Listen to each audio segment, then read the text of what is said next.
On rock and roll, built this city. Hey, the recording's on. I can't sing that because I don't want to get sued. Hey, people of Earth, it's your host. Welcome back to the YouTube channel, for which I am known in two web pages. What I am. Anyway, deal with it, guys. Hey, so about my day today. Ended up having dinner with my friends Marissa and Tom. They are two really cool cats who I met back when I worked at undisclosed retail location number 47. Um, they're awesome people. They really are. Knew them at the end of their middle school career, through their high school career, and they actually graduated just after I left the store. So this is a couple years back.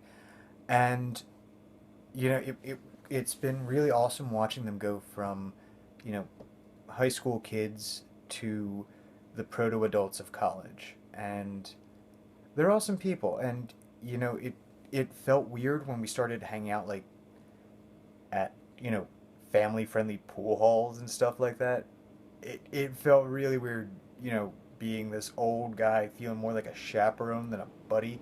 And now that they've sort of, wow, that wind's something fierce. Now that they've sort of aged, as you tend to do, I guess, they've become really awesome proto adults, where they're still fun to talk to and they're not worried about their lawn, which has already begun happening to me, and I feel terrible about it. But still, we had dinner tonight, talked about how they're doing in college, and they're awesome people, and I just wanted to take the time to say hello and wish them all the best with the new year and the new semester here live on the internet. So, Tom, Marissa, because they sat like that when I was at dinner with them, you guys are awesome.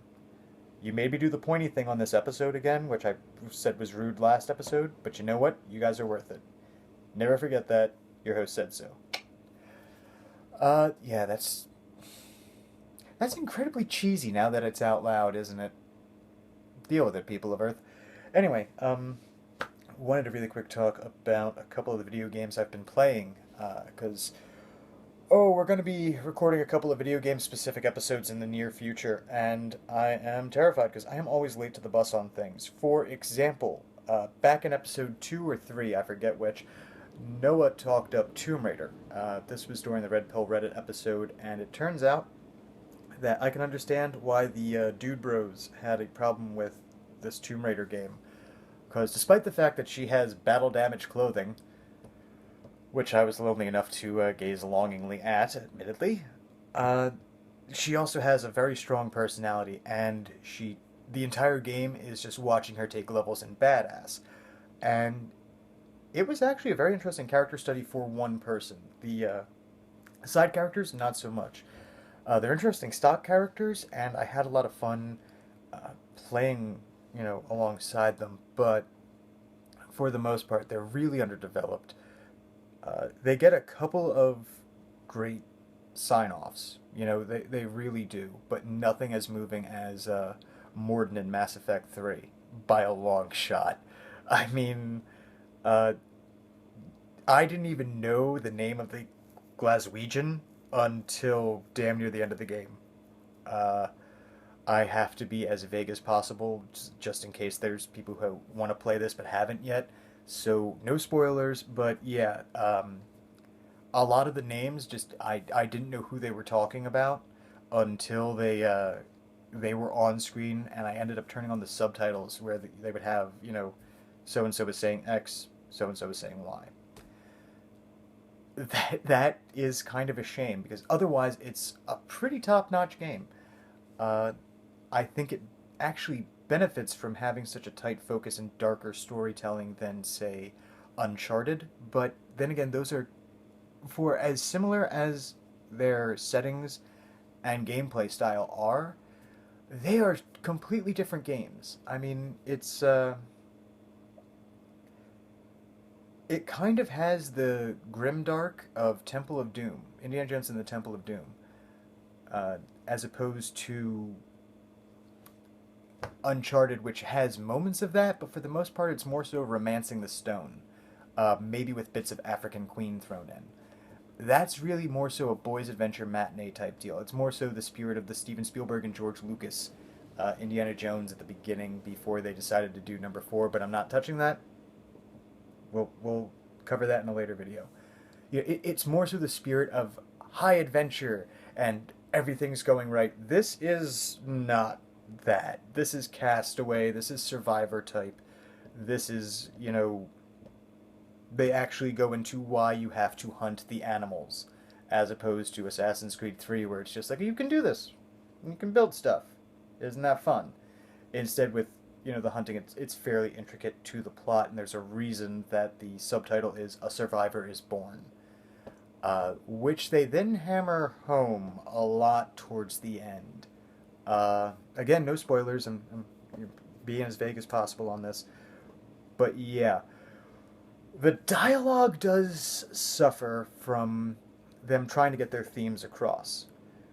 In some cases, it works. In some cases, it does work. In other cases, it's so fucking hilarious that I just sat and stared at it and went, okay, that they actually said that, and that was the reading they went with. Okay, cool. But on the whole, I have to heartily endorse this game. I loved it. The one thing that is going to stick with me, which is kind of a downside to it, but definitely proves that it is an effective game, are the game over screens. Yeah. I played it on normal. I got through on normal. And I died 5 times. The entire game. Not a bad run by any stretch of the imagination. The reason I died 5 times, though, is not because I'm very good at the game. As with all things, as you can tell from this video, I'm mediocre. But, making sure this doesn't get dark. But, really the thing that kept me from not dying, that kept me, going on towards the end goal, were the game over screens, because I got so horrified when I missed a QuickTime event and saw what they programmed to happen to Lord. Like, I'm thinking, oh, there's going to be a cutaway. They don't cut away at all. No, this is happening and you're going to watch. And it's disturbing. Is beautifully rendered. The cut to grayscale, the red seeping in from the sides. Artistically, it's brilliant. And after my first initial cringe, I did take it in as an aesthetic. The 4 other times it happened, but sweet sassy molassie, when you're doing the rapids without a raft, and if you end up in that bit of driftwood there, that's definitely going to show up in a nightmare at some point. Yeah, but cannot recommend this game enough. I'd say 8 out of 10 if I'm going to put it on a grading curve. Voice acting was extremely well done. The pacing of the storyline worked great. The way they worked the puzzles into it was organic and felt good. I actually didn't rage quit over any of the puzzles. I did rage pause the game and go shovel. That was the game from the last episode. But yeah, I did do that, but I didn't actually turn off my my game console, because I wanted to come back and I wanted to play it. I just knew that I had to clear my head. It's nothing as difficult as Braid or The Bridge, actual puzzle games, but they have them worked into such a way that it's not the whole move the block from here to here, and as it was in the originals. I can't recommend it enough. Right now I'm going through Assassin's Creed 4 Black Flag, which, everyone's doing playthroughs for and Let's Plays and all this other stuff for it. And voice acting, top notch, really enjoy it so far. Again, they actually do have 2 strong female characters between Spoiler and, of course, Anne Bonny. So, really digging it. Really digging it. The multiplayer is interesting. I only have a tangential experience with Assassin's Creed 3 Assassin's Creed 3 Assassin's Creed. This isn't even getting edited out, so you guys are just gonna have to enjoy it. Okay, sod off. You guys are just gonna have to enjoy it. Assassin's Creed 3's multiplayer. Hey, got it out that time. Uh, so I only played that like about for 2 weeks, and I just didn't like that game. The only part I liked about it was the end when kicks the bucket finally. Other than that, I don't care about that part of the plot line. I don't care about this stuff that's taking place in the 2000s. Give me that good uh, almost history stuff. Love it, love it, love it, love it, love it, love it, love it. The naval battles in this, didn't get enough of that in 3, which was one of its downfalls because it just sort of like taunted you. Yeah, it's just sort of there, and then finally, oh, now you're back to the stupid plantation and burying the guy, and it's the narration that. Okay. Yeah, I'll get the DLC. With 4, it's much more open world, open world. And it's a very different. Like Assassin's Creed 3 was all about building, and watching the nation rise in the midst of a warfare. In the midst of warfare, whereas this is just watching people and their lands dissolve. Crumble into dust and decay, and it's beautiful. I have a thing for bleakly beautiful stuff. I have a thing for the melancholic, as you guys well know. Um, and this is so frantically serene, would be the best way to put it. I love the lushness of this game. I love the settings. I love the sea. Everything about it is vibrant and pure.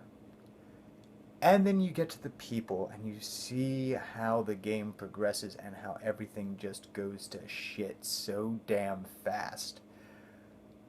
It's beautiful. That is the only term for it. It's beautiful. I will give a proper review once it's done, once I've completed it. But yeah, other than that, all I got tonight. So there you go. Game sort of recommendation, an update on what might be the next recommendation or the next runaway quickly, and a little update into my life, which is always vaguely boring. I'm wearing pants tonight, just to update you from the last video as well.